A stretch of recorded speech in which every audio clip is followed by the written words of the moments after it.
All right, everybody. Welcome back to another edition of the Bulletproof Dental Practice podcast. We're here today, Dr. Boulden, myself, and Dr. Miguel Ortiz. Super pumped up to have you here, man. You're a big deal in dentistry. It's cool, man. It's been a long time coming. Yeah, exactly. This is the pinnacle of your career. I mean, really, it's been a long time coming. I've been coming from far south in South America for like 20 years. It's been a long time coming. Well, I'm glad you made it across the border, by the way, since we were talking about it. I had to swim. But that's actually true. But Greg, that just gave me sweaty back, by the way. I'm sorry. The point is, let me tell something to your listeners, because they're going to have to deal with two things today. This is ridiculous. The first one is my heavy accent. And the second one is, you're not going to believe this. When you hear it, you're just going to crack up. About half an hour ago, guess what happened? I beat my tongue, dude. Shit. Ferociously. Like, it was bleeding, and my wife's like, are you still going to do this? I'm like, I can barely talk. So Oh, God. Yeah. I gave a patient yesterday 2 immediate dentures, and I'm like, you're going to be fine. And I'm like, now, man, if just a bite tongue hurts like this, imagine what she's feeling right now. Like, so empathy all over my body right now. And I'm sorry for you guys having to hear me with my accent, and like I can barely move my tongue. So, well, if it's any consolation for karma. If it's any consolation for you, Miguel, my wife is from Puerto Rico, and her accent is 5 times worse than yours, and her Spanish is Spanglish. So if you tell her that her accent is worse than an Argentinian accent, you're not getting any sex tonight. So you don't say that again. Well, I don't know if I was planning. I don't know if I was going to get it anyway. I've been married a long time, but the Spanglish is hard. Like vamos a janguear con nosotros, or vamos, yo slicea la torta para ti. Like I'll slice. You don't understand. You don't. No, I speak Spanish, but there's a whole like Spanglish. So they take. ¿Podemos hablar más de Peter? ¿Podemos hablar más de Peter y no entiende nada? Vamos. ¿Podemos hablar mal de Peter y no entiende nada? Sí, nada. Es posible para hablar con Peter muchas veces sigo diciendo Peter, para que exacto, no entiendo nada, perfecto. Okay, vamos, Mississippi, so all I understand is country. Yeah, exactly. There you go. Actually, Miguel, you probably wouldn't. Peter's coming live right now from Philadelphia, Mississippi, so they probably wouldn't understand either one of us. You got to really get that southern twang. Well, we literally just got cell phone service. Mississippi. So anyway, I'm sorry about your tongue. That sucks. I know. Dude, it hurts. Yeah, it kills. Okay. It kills. And then, of course, when you bite your tongue, it swells, so you're likely to bite it again. It sucks. Anyways. Yeah. I should have put some topical there. Or you could have given yourself a block. I should. You want to go? You want to do it real quick, and we'll wait. Might as well let me get some edibles. I mean, like if we're gonna go there, if we're gonna self-medicate for this, let's just do it. I don't know. Does edible have any analgesic effect? I don't know if that's been studied. I mean, you gotta try it. Yeah, there's some pain. There's some pain modification to that. To THC? Really? Yeah. I didn't realize that. Oh, that's gonna be huge. That's why it's the CBDs and THCs is like that's why it became medicinal marijuana is for people in chronic pain. Oh, I thought it was like appetite. I thought it gave you the munchies. What? No, I'm not kidding. I really thought like people. That's true. There's something to the munchies. People in cancer treatment that they don't. That's what I thought. I thought it was for appetite stimulation. But it is for pain release. I think we should get to dentistry. Actually, can we get to dentistry? I thought that was part of it. That's what I give my patients instead of a block. Mrs. Jones is just sitting there tripping. That's still a side bet. There's no trip with THC. I'm very I don't know much about drugs, so I guess that's a good thing. But anyway, so we're happy to have you here. We're just getting a little bit of background on what you do for those who've been living under a rock for the last 5 years. You have a massive following on Instagram. A lot of the doctors that Pete and I work with really emulate your courses and your style of dentistry and what you do. And kudos to you. You've accomplished a lot in a relatively short amount of time as being a dentist. You've been out for 5 years as a dentist, but before that you were a lab tech. Is that correct? That is correct. I've been doing dentistry as a whole for maybe 17, 18 years. Just a different path than most people. Got it. That makes sense. But yeah. So tell me about the lab world. What were you doing over there? What type of work arrangements? When I started working in the lab back in 2002 or something like that, I was in charge of waxing up and metal finishing mostly. So I would wax a full contour, maybe 10, 15 crowns a day or bridges or whatever, cut them back to the thickness of porcelain you wanted to put, and then invest, cast, finish the metal. Sometimes opaque can put some porcelain, but not that good with porcelain. But definitely I can wax. And then did you know even back in 2002 that you wanted to one day eventually become a dentist? When I just started as a dental technician, no. I honestly thought that I couldn't do shit with my hands. All growing up, I can build, I can fix, I can, draw. So I knew that I was good with my mind, my numbers, and my sciences. So I knew I was going to be in sciences, but never thought that I was going to be doing something with my hands. And then it just happened that I became a dental technician for many other reasons. And then I'm like, okay, I think I guess I can do this. And then, my drive was never going to let me just sit behind a bench, ruining my back for $35K a year. So I always wanted to keep going. The problem is that I was a dreamer. And as a dreamer, I couldn't move forward. And being a dreamer, I kept dreaming. And eventually, when the situation was right, then I was like an animal out of a cage. I was in cage for about 6-7 years. And by the time you open that door, I'm like, well, you're going to have to run behind me because you're not going to run in front of me. Oh, that's awesome. That's kind of how that fell out. So eventually by 2009-ish, I finished my biochemistry degree, and then Harvard made a mistake and they let me in, and I just didn't say anything. I said, okay, it was a different Miguel, but I guess I'll take it. Exactly. Yeah. That's awesome. So what got you into dentistry? How did you get your lab job? Like what was your exposure to dentistry? How did I get my lab job? Another thing that one of my mentors, the lab tech program, keep bringing every time we meet. So I was in LA and I was working in a pizza place. I can throw the pizza in the air and everything one day if you guys come to eat. So I was working in a pizza place in the oven, and I was going to night school, City College, taking English and math and things like that just to keep going. And there was a dental technology program, a 2-year dental technology program every night that I just walked by on the hallways. And my brother was a dental technician and still is. He's now in Spain, but he graduated in Argentina. So I knew kind of what the machines were. And so I'm like, oh, I know this. And I said, what is this? And they're like, well, it's a 2-year program. The night shift starts next Monday. So I signed up. And the idea in my head was, okay, if the American dream doesn't happen, I became a dental technician. I go to Spain with my brother and I continue there. But if the American dream happened, I'll make it happen here. And so I did that. I signed up 5 to 10 p.m. every night. And I was working in a pizza place for like 6 a.m. until 4:30. And then a month in, there was like a CE course or something for dental lab owners in the school. So I had just started. I think I knew how to pour some models and that's it. And so it was a Saturday morning, 2002. I think I barely had a computer and a printer at home. And I made business cards again. I put my name on it. And I put, I'm a dental technician student and I'm looking for a job. And I just, got a 8x11. I got 16 of them there, I cut them. And I went to that CE course and I just gave it to all the owners. And Monday I got a call. They're like, hey, I got your call the other day. We're looking for somebody. I said, but look, I don't even know what you do. I just started. And they're like, that's what we want. We don't want nobody with any knowledge. We'll train you. So I started working in the dental lab from 7 a.m. to 5 p.m. at the same time that I was doing the 2-year dental technology program. So for 2 years I did that, and then I stayed in the dental lab.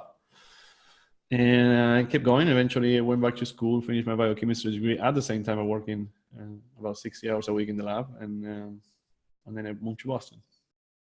That's awesome.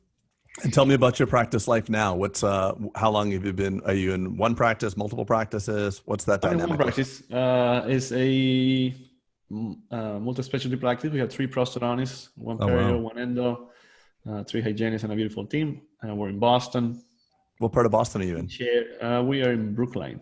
Oh yeah, cool. So we're in Brookline, and we do everything. I'm not just doing surgeries and big cases. One of my hygienists, or 2 of them, actually are in maternity leave at the same time. So guess what I've been doing for the last 2 weeks nonstop. Wow. So we do everything. I do class 2s, class 1s. I hate them as much as everybody else hates them. I do implants. I do full mouths. If I had to scan a root plane, I'll do it. I don't care. That's awesome. Miguel, have you always been a photographer even prior to being in your dental lab? I mean, that's obviously where I wouldn't say always. Finances were always an issue. I grew up very humble back in Argentina. And then when I came here, I got nothing. But it's been a hobby in my mind for a long time. I started doing video, actually. But the problem with video is technology really does change way too quick on you. And you're always trying to catch the big guys who are doing this amazing thing, and you ended up being a bad copycat or whatever video technique they do. And most of what they do is based on what technology they can get their hands on. Photography is much more forgiving than that. And it took me a while to realize how by the time I figure out how to do, a cool video, it's like, okay, it's not even cool anymore. And I couldn't keep up with buying, lightings and this and that. But photography is that you can have a 20-year-old camera and still do amazing photography if you understand the concept of lighting and things like that. So when I switched to photography, I'm like, oh, I can do this. And that was about 10, 12 years ago. When did you start? When was your first course? When did you realize that teaching was a passion for you? I had this thing that I needed to validate myself internally. And I knew I was ready to do a course way before I graduated from school, because I could look around my classmates and say, okay, you guys don't know anything and I do, let me teach you in a little way, not in a pretending way. But I always have this thing that I didn't want to come out of school, so come pay me to see me. It felt wrong. It felt like I needed to get some more game. So I didn't do it during residency, even though I could.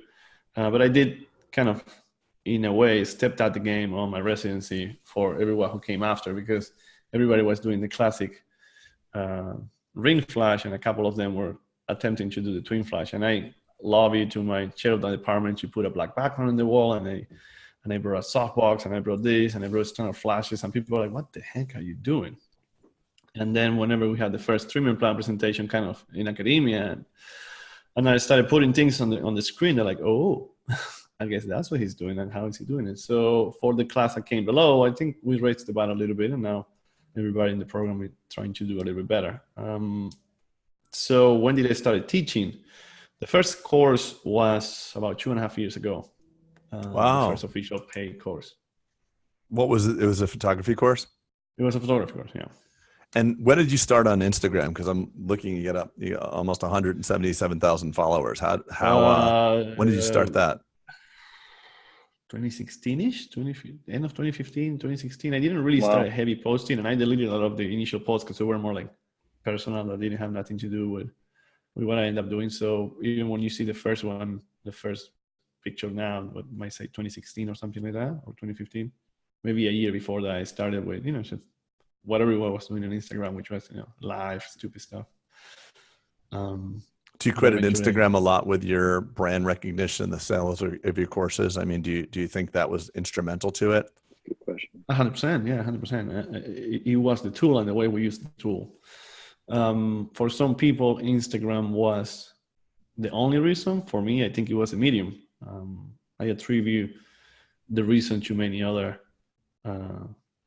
aspects of it. Just like, you have one clinic and it's working. Do you attribute your clinic just because your dad did it 40 years ago and then it's in the right place? Fuck no. Like you put in a lot of sweat and tears into it.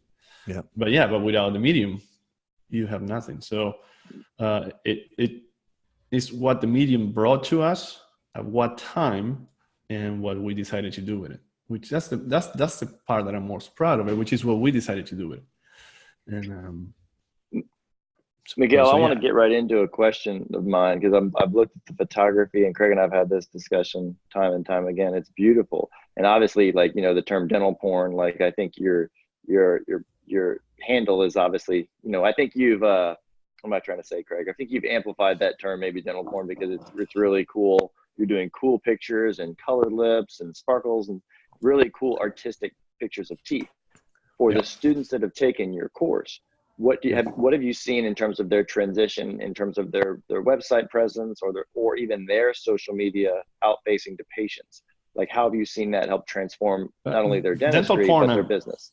Yeah, dental porn was coined about a year and a half ago, and then some people wrote articles about it, and then I touched that on DIA. I remember we talked about dental porn during DIA. I think we're beyond dental porn right now, and that took some effort.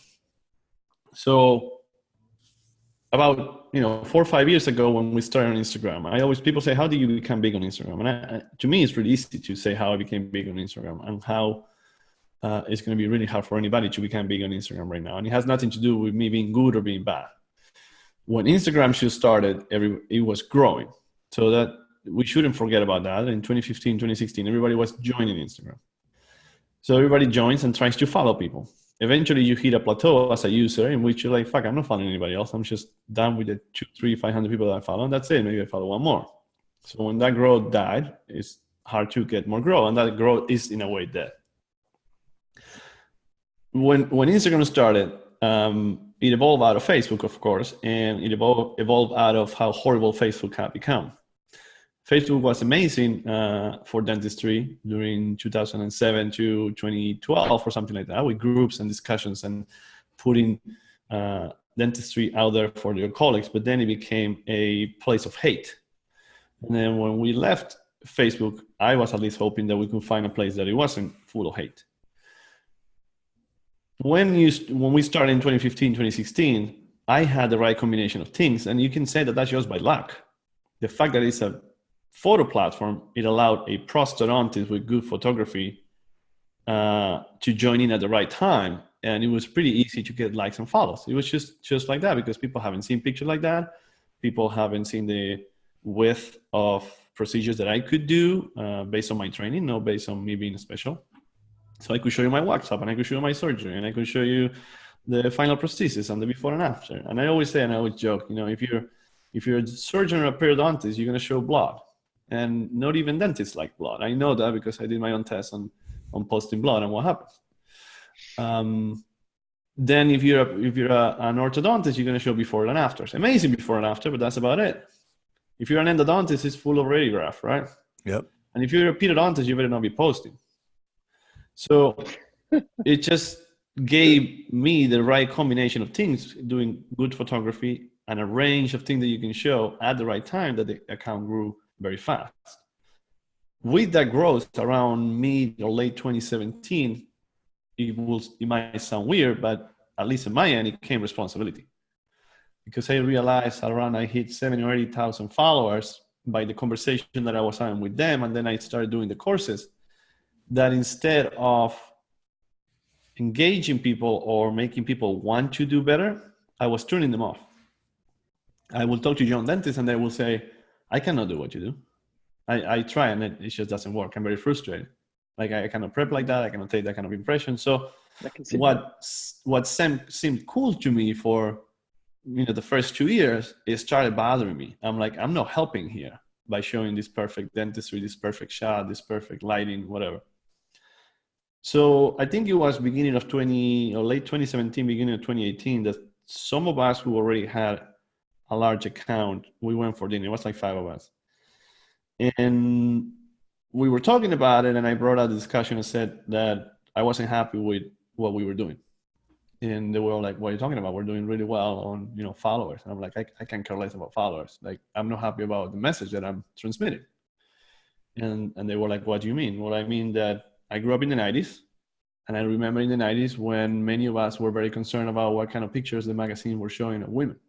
And what was that doing to other women and men too, right? But how it was all skinny and perfect, and then that was having a big impact in society. Now, I'm not saying that we're doing that with that reach, but in a way, we're kind of doing the same. What kind of message are we giving to our followers about how dentistry should be? So they say, well, what are you going to do? I say, well, I can do 2 things. I can show pretty pictures for the rest of my life, which is pretty easy. Just take a nice shot and post it. Or I can switch this platform towards education.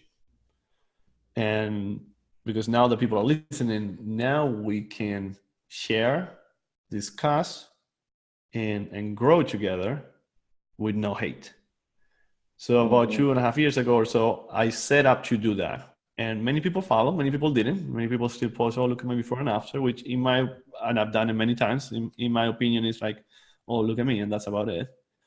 Or we can spend time to educate and hope that education then filters directly and ends at the patient, because that's what we want to do. We want what we share, and we come out to an agreement that that's how things should be based on science, that then it affects patients for the good. And it's taken me about 2 years to do that, me and many others, and I think we got it. I mean, it's crazy when you have a vision of saying, yeah, enough pretty pictures, enough dental porn, let's grow, and right now, I think we got most major accounts trying to generate discussion. and in a way that hate is not allowed. You don't like what I'm posting, just move on. You know, I think it's interesting. Pete and I talk about this all the time.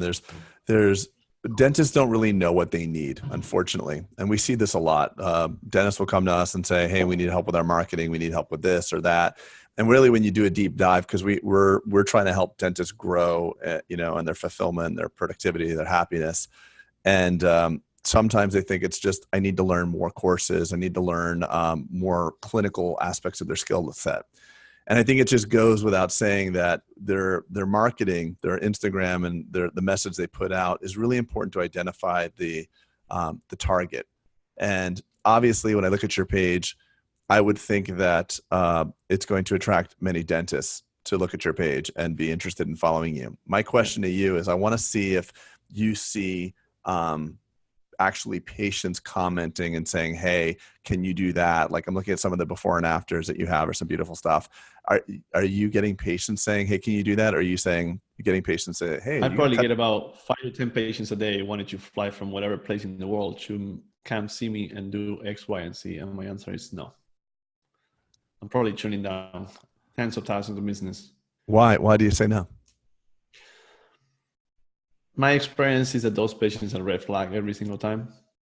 And you know, you guys been on this longer than me. One of the key things of being a successful dentist is to learn to say no, and to learn to understand which patient you should treat and which patient you shouldn't treat.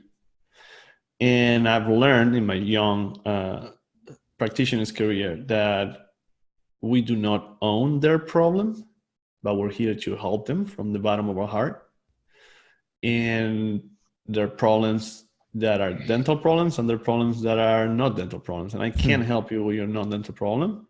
And I've learned that most patients who are willing to travel far away to see a quote unquote famous dentist, no, they're not right. They're not in the right state of mind.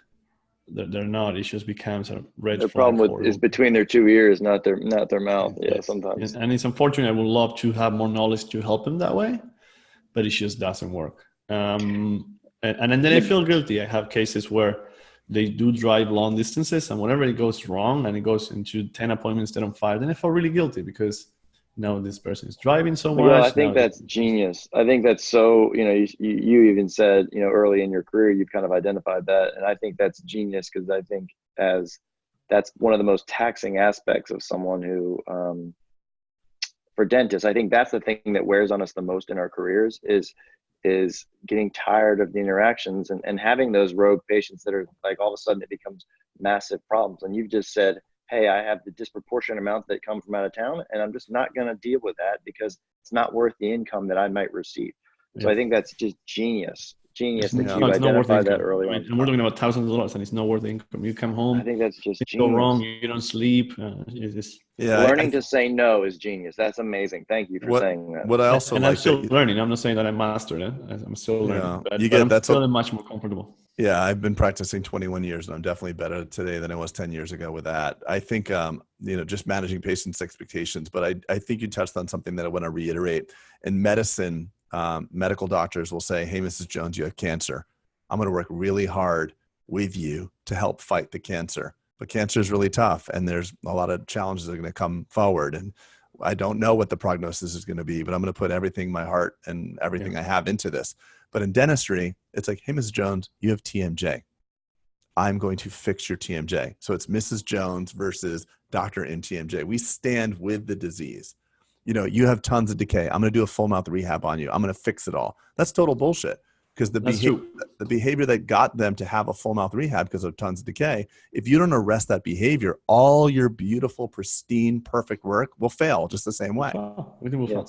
So we do that as dentists. True, and I'm in the same crusade.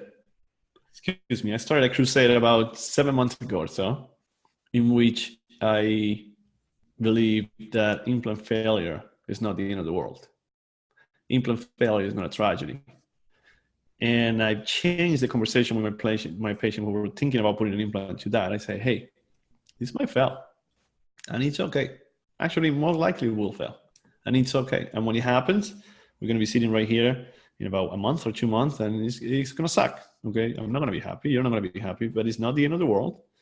And it's not your fault unless you don't do what I tell you to do. And it's not my fault. It's just your body either heals the right way or heals the wrong way. And I'm starting to talk to my colleagues about stop saying that implant failure is treating it as a cancer. It's not. Okay. Like, implant fails, you take it out, you put another one. What's the big deal? So yeah, but teeth fail. Teeth are a frictional part, just like your brakes and your windshield wipers.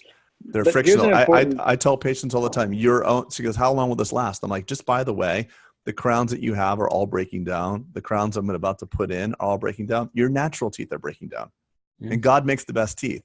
So by the time you need dentistry, you're already behind the 8 ball. I tell that all the time. But half of the Miguel, I people think love the God analogy. I think that's neat in that, I always say this to, dentists that I mentor, when you're talking to patients on the front end, everything's an explanation. On the back end, if you're it's an excuse. And so what you just did is framed it like, hey, this may fail. And some people are like, whoa. And it's like, hey, remember when it's not even it may, it will fail. It will. Well, it actually will. In one of my courses, the adhesive rehabilitation and tooth preparation courses, we spent a lot of time talking about minimally invasive dentistry. And after the 2 days of that course, people basically go home thinking, maybe I should never do a crown again.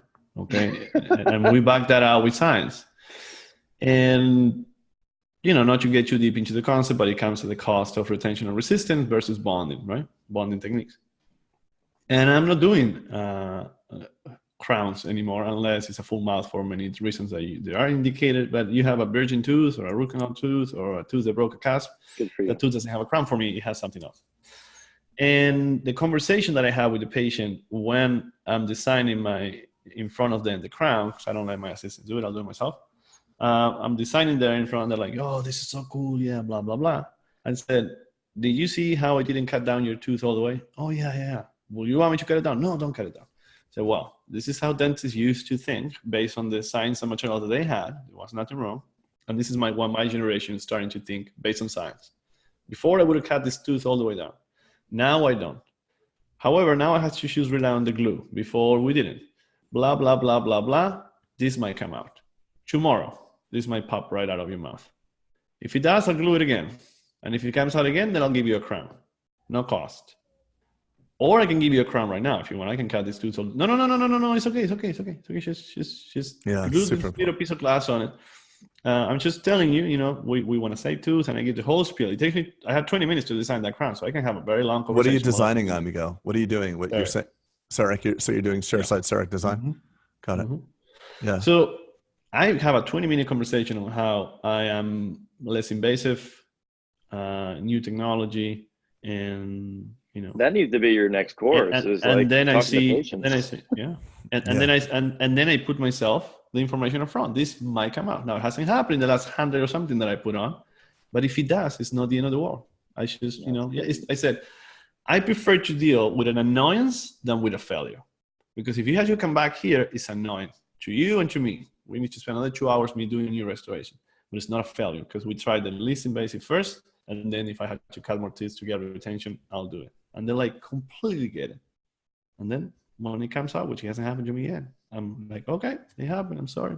Well, the easy way, doing a bonded, restoration is much harder for the average dentist. So, and they don't want to have that conversation. They'd rather destroy the tooth or take more of it away and look better. So it's starting to be a standard of care issue, which is the argument that we make in my course. It's starting to be a standard of care issue. It's like, so basically it comes down, you cut more tooth so that you can keep your temporary in. Is that what you're saying? Exactly. And look at some of, and I can argue from any angle and I can show you that your argument cannot stand anymore. Well, look at some of the most well-known cosmetic dentists doing veneers on everybody. Look at their teeth. They don't have veneers. It's amazing how many, I know, Peter, you have different opinions on this, but I see a lot of guys out there, a lot of dentists that don't have any dental work. I don't have veneers. We can't see. What are you pointing out? So yeah, but I have veneers. What do you got down there, Miguel? I can't see. Me? What God gave me, puppy. Okay, that's not an RPD because I thought I saw clasps there in 22 and 27. I'm fucking with you. No. I'm kidding with you. That's just calculus. That's all that good parillada that you're eating.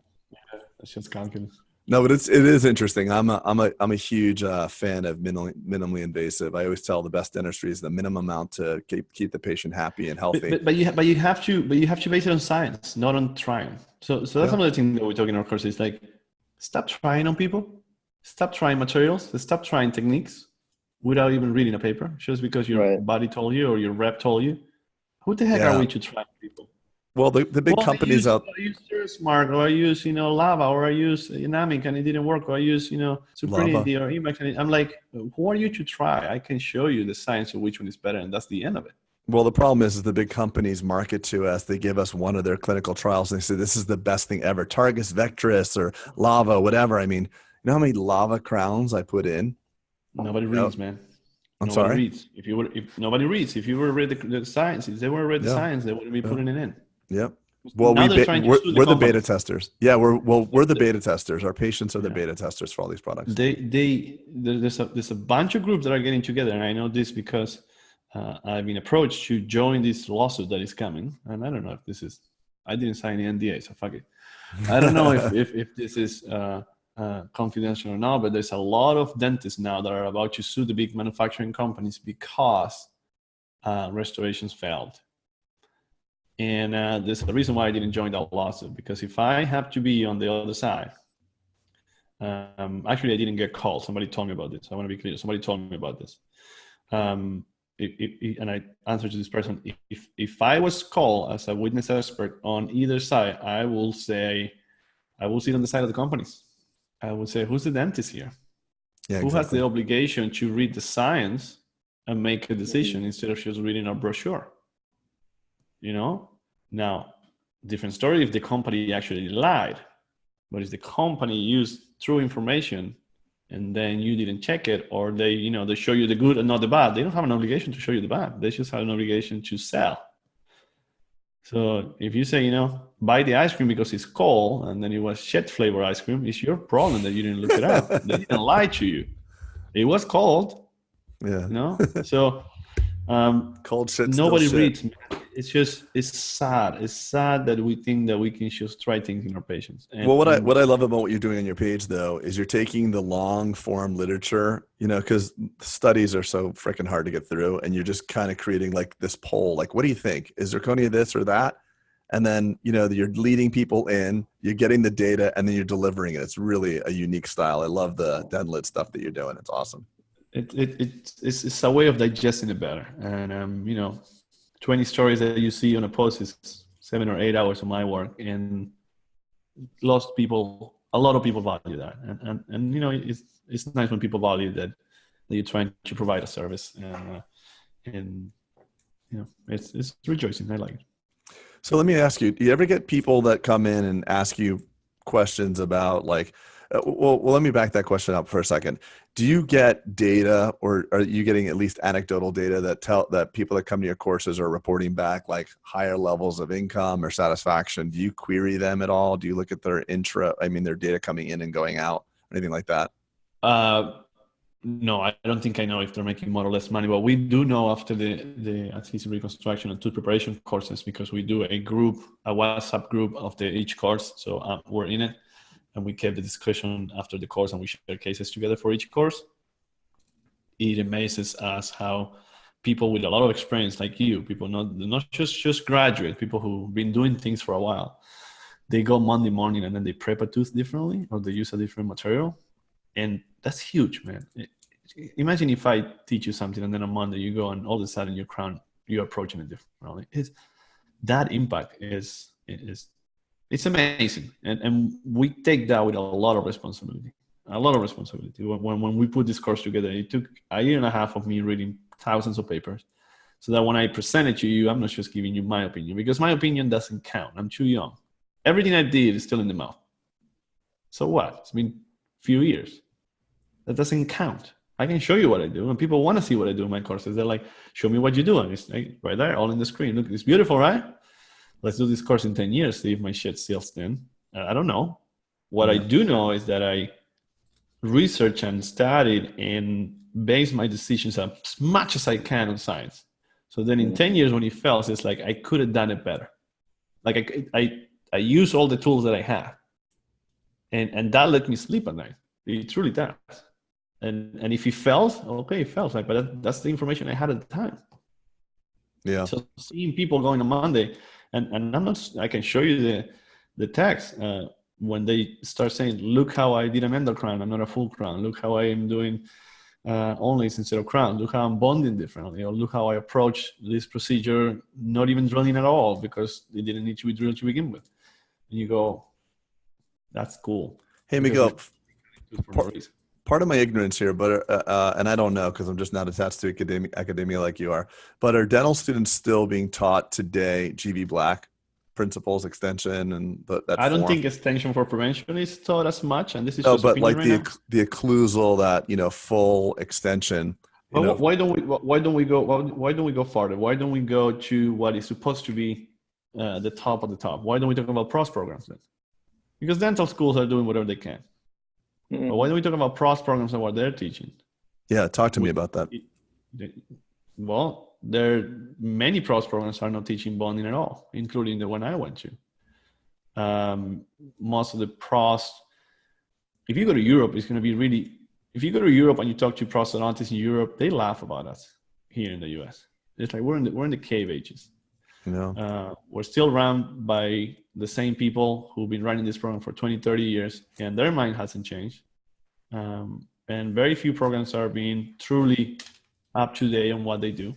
And most of them will teach that everything is a crown, that everything is a post, that everything has to be cut down, that everything is a full mouth reconstruction, that everything is... And it's sad because at the same time they claim that they're doing evidence-based dentistry. You hear that in every single pros program, and I can sit down in front of them now and say, half of what you taught me was outright wrong, and the other half was probably outdated.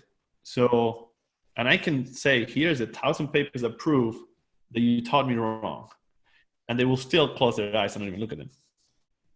I mean, they expect you to go and take a board certification, and you should talk to anybody who took the American prosthodontic boards, and they don't study for the test. This is true. The American prosthodontic board is probably the hardest test after probably step 1 and step 2 for dental medical students. It's probably the hardest test there is out there. You talk to pedodontists, orthodontists, they should study for a while. They go take the test and they pass it. The prosthodontic boards are 3 years of your life following these full mouth cases that has to be perfectly done on the eyes of the examiner. I think there are 20 examiners that everybody knows who they are. They're famous prosthodontists, also they think they are. And you will see the students who are studying this, you will see the students who are studying for this test trying to learn the name of these people so that they know what these people believe, so that then you can go and give the test to what they believe because they know. Oh my God. They just gamify it, huh? So how are you being responded to in the prosthodontic circles then? Because what you're teaching then is completely aberrant from what you were taught. When I teach my course, I will say I have half of the class, which is people who've been practicing for 10 years and less. And then maybe the other 30% will be 10 to 20. And I get usually 4 or 5 people that are very experienced. For me and for Carlos to come in and change the mind for those who've been practicing for not too long is easy. Okay, it's not a hard thing because they're very open, they don't have a lot of experience. So they take what you give them very easily. And we have a lot of responsibility because of that, because I don't want to misguide people. So whenever I have people who are very, very experienced sitting on the other side, I follow their eyes and their feelings and throughout the course very carefully because I want to see, they're my measurement, okay? I have professors from prosthodontic programs. I have program directors come to my course. I have one in New York. And right after I went and I talked to them, I'm like, okay, let it rip. What do you think? Because I really care about what you have to say. And most of these people will agree on what I said earlier. So they're trying to come out of their bubble and see the light. And they say, you're preaching to the choir, like you're 100% right. The science supports what you're saying. This is not your opinion. And it's a shame that the prosthodontist community is just, they're in denial. That sucks because the patient suffers. Oh, the patient suffers. You know what the funny thing is? I got up for a second because while you were talking, in 1997, when you were like 3 years old, I was just graduating school. And this book, you probably know these guys personally. This book came out. It's Sperifico and Didi or Dici. And this shit just blew this shit blew my mind. But this is a 21-year-old book, and it was just so groundbreaking for that time and so ahead of it. You're talking about the Europeans. This book was just amazing. It made so much sense to me. It was part of the Seattle Study Club that I met those guys. But then it just... People think that when I talk like this, that I'm hating on the past. I do not. I stand on the shoulders, very strong shoulders. Without them, we can't move forward. I am not saying that what they preach now was always wrong. I'm saying that it was right at some point, and then they fail to come out of the dogma and realize that things have evolved for the better, and all they need to do is to update their techniques. Okay? Retention form and resistant form was a result of weak bonding procedures or cementation procedures. And the 1.5 reduction on tooth preparation was the need to hide your metal in your PFM. Right. Okay. Yeah. So we can't just keep teaching that every tooth has to be cut down 1.5 millimeters. We can't keep ignoring that now we have chemical bonding, not just mechanical bonding. And then we can't ignore the fact that maybe the way we think about survival and success has to change. Because all the studies from the 60s, 70s, and 80s on survival and success are like, if things are not in the mouth for 15 years, it's a failure. That's basically the 12 to 15 years. If it's not in the mouth, then it's a failure. So I'm going to cut all this tooth down to make sure that that crown stays in. I'm like, thank you. I'm here 15 years later. You left me no tooth left. Yeah, what's next? Okay. Because now I couldn't see through the X-ray. Now the only reason I see caries is because now I see caries below the margin. That means inside is a mess. By the time I go in there, I got nothing left. So if I do an onlay right now and I leave it all the way on the occlusal, Miguel, that's going to debond in 7 years because, you know, hydrolysis happened on all bonding material, blah, blah, blah, blah, blah. Great argument. So what? I'll put another one in 7 years. Mm-hmm. So what's the problem with that? Yeah, you don't get a crown until 20 years later, which is perfect. Yeah. So or 30 years later. We'll do it again. And we tell this to the patient, look, this will last less, but in the long run, it's much better for you. And I'm telling you, I went 3 years to a program in which I learned a lot. And I have great mentors and I have a lot of respect for what they did. But this is what I hear about bonding. If hydrolysis, we're not going to talk about it. Wow. I'm like, are you kidding me? No, we talk about it. Convince me that it doesn't exist. Don't just ignore the fact. Yeah. Okay. I think a lot of the reason why this happens as well is in medicine, you know, if you're a orthopedic surgeon and you don't want to use a laparoscope or laparoscopy or whatever, you're not going to be able to work in most hospitals. They have standards of care, you know, because you work in these organizations. But as dentists, we can go off in our own little office and practice the same old way that we always have. And there's no one really looking over our shoulder unless you get in trouble.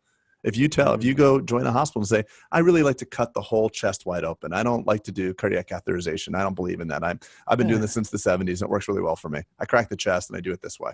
You wouldn't be able to practice. No, but in dentistry, the fragmented nature of our practice allows us to practice in our own way, sometimes to our detriment. But the science is there. And one of the missions that I have in life right now is to put the science out there for those who cannot get it. Because unfortunately, all the sciences, we have paywalls and most people cannot reach it. And most people don't know how to reach it. And many people ask me, why are you doing this? Why you keep, putting in all this effort and time, blah, blah, blah. And I say, and those people usually are asking me here in the US, because they say, I can go look the paper myself, or I'm like, you can, but not the dentist in Ethiopia or in Bangladesh or in India or in Argentina or in Venezuela, or not everybody has what you have. So if you think what I'm doing is for the people in the developed world, you got it wrong. You got it absolutely wrong. Because I'm not doing it. I'm doing it as a byproduct to all of us here. But my main audience are those people who really don't have access to it. That they're in like their phone in little 3G signal, and they can get a little bit that's going to help the next patient, and they're getting paid $2 a tooth for a root canal. And that's the people that I want to say, hey, listen, maybe you can do it this way, or maybe you can do it that way. Here's what the latest science says, and this can be used anywhere in the world. So that's my goal right now. And I see the feedback. Like if I show you yesterday, I think I answered like 700 messages or something. It was insane. My wife's like, get off the phone. I'm like, I don't know, whatever. Oh, that's awesome. Hey, so what's next? So I hear this education. Are you considering developing your own products? I mean, obviously, if you can see the research, you know the breadth and the scope of what we have right now, and if there's obviously needs that you see. What's exciting you? What's next for you? What's exciting me right now is the Dental Academy. As Dentally developed as a concept of science-based decision making and sharing, and putting good quality, fun to digest content out there. The Dental Academy, I'm putting a lot of effort into it. Right now, if you go to dentally.com, you're going to have my online photography course. You're going to have an impression technique course. You're going to have the one that I'm most proud of, which is people still don't know that is there because they keep asking me, like, every science, every Dentally that I post and talk about it, I put a link to for free in dentally.com in a section of the online courses that is called Let's Talk Pros. So everything I do in Let's Talk Pros is in dentally.com for everybody to go get it. And people say, well, but I click the link and it takes me to a paywall. And I think they have to pay. They have to pay for everything they do. Some people out there are going to this website, which is called sidehub.tx, which I do not recommend anybody to do because it's illegal. And are getting the papers, every paper there for free. That's what I don't do that. And I don't tell anybody to do it. They need to just click on the link. Do not look at the DOI number of the paper and then copy and paste into this illegal website to get the papers for free. So all the papers are there, even though if you don't have a paywall, you can still read the abstract if you want. But you see what I'm saying here. You understand what I'm trying to do. And the idea is that everybody has access to the information if they pay, not like those illegal people who do it the wrong way by going to sidehub.tx. And so everything is there. And I narrow it down to 100 papers that I read. I think these are the 5 importance and these are the points. And I just digest it for you. Here you go. Go get it. So that's part of the Dental Academy. We have many projects in the pipeline. We have many courses coming up. And it's time to involve other people. It's time to open the doors of the Dental Academy to other people to come and do courses with me, online courses that are very valuable, that are monetarily accessible. I'm trying to stay away from, the $2,000 fee for this course or $1,000 fee for that course. You were asking me before offline why, if my courses are fully sold out, why I'm not charging more. Not the point. No, not my purpose in life to have more than what I have. And especially the photography course, people are like, why are you charging $700 when your competition is charging $1,500? I'm like, my competition has other bottom line that they might need to charge more, but my bottom line with $700 is plenty. And seeing students come in, residents come in, dental technicians come in because they can afford $700 instead of $1,500. It's I prefer to do that, and and just keep it accessible to most people. It takes me away from the clinic, so I do have to make money out of it. But how many days a week are you working clinically? 4, Monday to Thursday. So 4 days a week. Yeah. And seeing patients, the normal, like 8:30 to 5 type of thing? 8:30 to 5, the whole variety. I had the same problems as everybody else. Like, I'm not special. I had to redo class 2 when they look leaky right after I make them, when I don't have a contact, when they look like shit. I try to take teeth out of my roots breaks. Same as everybody. I try to do better every day, but. Yep. That's awesome. Craig, Peter, thank you very much for this. Thanks, Miguel. Enjoy your day, pal. All right, guys. Take care. Have a good time. You as well. Thank you.